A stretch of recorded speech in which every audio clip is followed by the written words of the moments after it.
Hi, welcome to the 1 Minute. This is our weekend edition. I am obviously up here in Rochester, New York, preaching for the weekend. I'm very thankful for open doors and open opportunities just like this. I could not resist the opportunity for me to be out here and show all this white stuff, because we just don't get it like this where I'm from.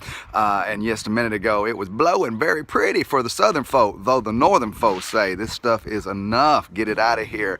All said, we're just thankful for all that God does, and His creation is beautiful no matter the outset. I wanted to talk to you on this weekend edition. As you know, every day we have a Devo that we're bringing you through the Bible with. On the weekend, what we do, you should know by now if you've been doing this with us. If you're new to it, what we do, you'll go to the website onebaptist.org/devotional.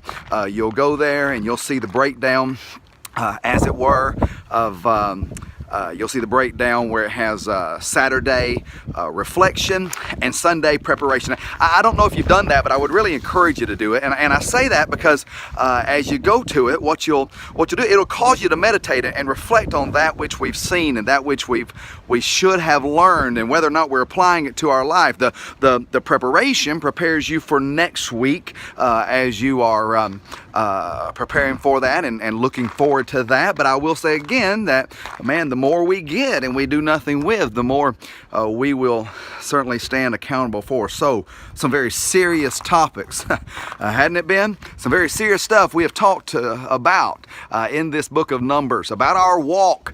And I would encourage you to ask the Lord to reveal to you where you stand.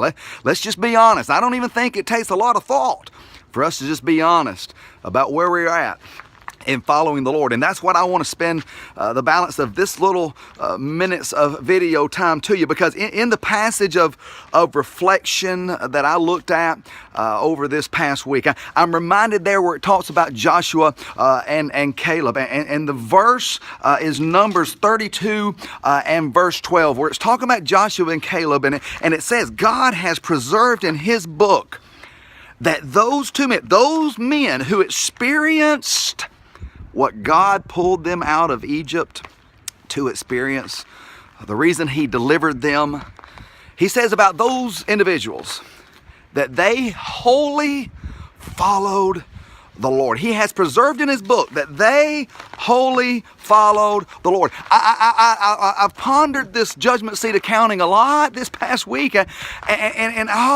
listen, it's not a guarantee that any of us are going to hear, well done.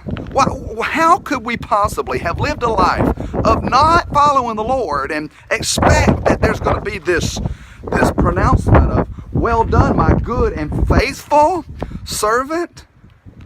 And we know people who say they're saved, and they may be, but are not faithful to hardly anything of the Lord, which is quite confusing anyway, isn't it? For Him to be Lord and us not to be faithful to Him. I desire, for my Lord, I desire to be found faithful, because He's faithful. I desire to wholly follow Him. I desire to fulfill His word, because He fulfills His word to me. Wholly follow the Lord. Proverbs chapter 4 tells us to ponder the feet of our path. I want to read it to you if I can get it out here, as it were. Proverbs chapter 4. Wow, it's cold on my bald head. It says, ponder the path of thy feet, and let all thy ways be established. Turn not to the right hand nor to the left.